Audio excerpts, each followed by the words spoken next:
আসসালামু আলাইকুম, স্বাগতম জানাচ্ছি বিবিসি নিউজ আন্তর্জাতিক সংবাদে। শুরুতেই সংবাদ শিরোনাম, এরপর বিস্তারিত। ট্রাম্পের শীঘ্রই যুদ্ধ শেষ হবে ঘোষণার পর কমল তেলের দাম। ইসরায়েলের দিকে আরও ক্ষেপণাস্ত্র নিক্ষেপ করেছে ইরান। ইস্পাহানে ২০০ কেজির বেশি সমৃদ্ধ ইউরেনিয়াম মজুদ রয়েছে। লেবাননে হিজবুল্লাহর সাথে সম্পর্কিত আর্থিক প্রতিষ্ঠানে ইসরায়েলের হামলা। দর্শক, এতক্ষণ শুনছিলেন সংবাদ শিরোনাম। এখন বিস্তারিত।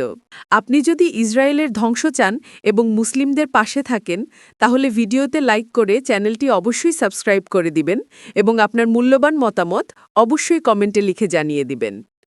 এখন বিস্তারিত। ট্রাম্পের শীঘ্রই যুদ্ধ শেষ হবে ঘোষণার পর কমল তেলের দাম। মার্কিন প্রেসিডেন্ট ডোনাল্ড ট্রাম্প বলেছেন, ইরানের সাথে চলমান যুদ্ধ শীঘ্রই শেষ হতে পারে, যদিও তা এই সপ্তাহে নয়। তার এই মন্তব্যের পর বিশ্ববাজারে কমেছে তেলের দাম। যুক্তরাষ্ট্র ইরানে এরই মধ্যে অনেকভাবে জয়ী হয়েছে, কিন্তু তা যথেষ্ট নয় বলে দাবি করছেন মার্কিন প্রেসিডেন্ট ডোনাল্ড ট্রাম্প। তবে শীঘ্রই ইরান যুদ্ধের সমাপ্তি ঘটবে বলেও তিনি মন্তব্য করেছেন।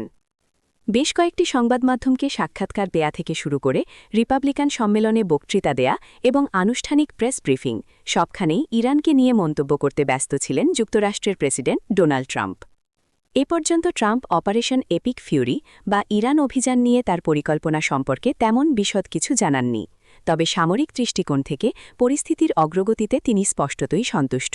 মার্কিন সেনাবাহিনীর সক্ষমতা ও এ পর্যন্ত তাদের সাফল্যের প্রশংসা করেন তিনি। ইসরায়েলের দিকে আরও ক্ষেপণাস্ত্র নিক্ষেপ করেছে ইরান। ইরান থেকে ছোড়া ক্ষেপণাস্ত্রগুলো ভূপাতিত করার চেষ্টা করছে দেশটির সেনাবাহিনী।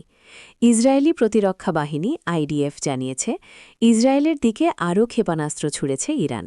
এ কারণে ইসরায়েলের বিভিন্ন এলাকায় সতর্কতা সাইরেন বাজানো হয়েছে এবং জনগণকে নিরাপদ আশ্রয়ে যাওয়ার নির্দেশ দেয়া হয়েছে।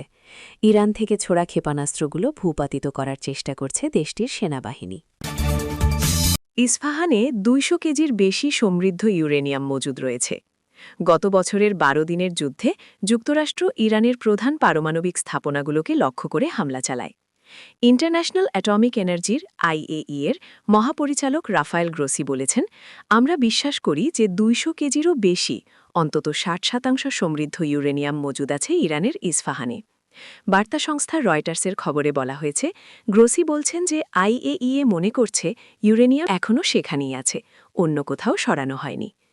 গত বছরের ১২ দিনের যুদ্ধে যুক্তরাষ্ট্র ইরানের প্রধান পারমাণবিক স্থাপনাগুলোকে লক্ষ্য করে হামলা চালায়। ইরানের ইস্পাহান, নাতাঞ্জ ও ফোর্দোর পারমাণবিক স্থাপনাগুলোতে তখন বোমা হামলা চালানো হয়েছিল।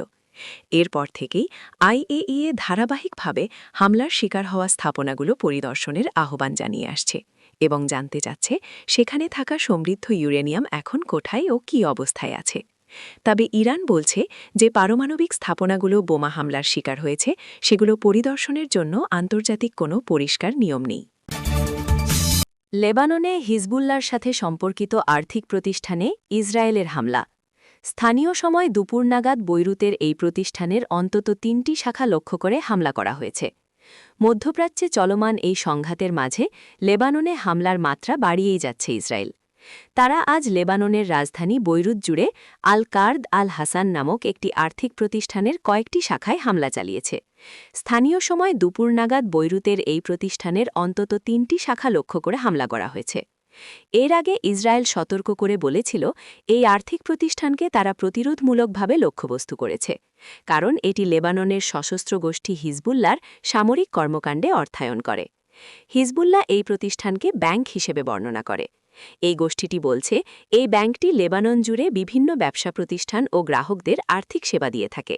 সেখানকার বিভিন্ন জায়গায় এর শাখা রয়েছে।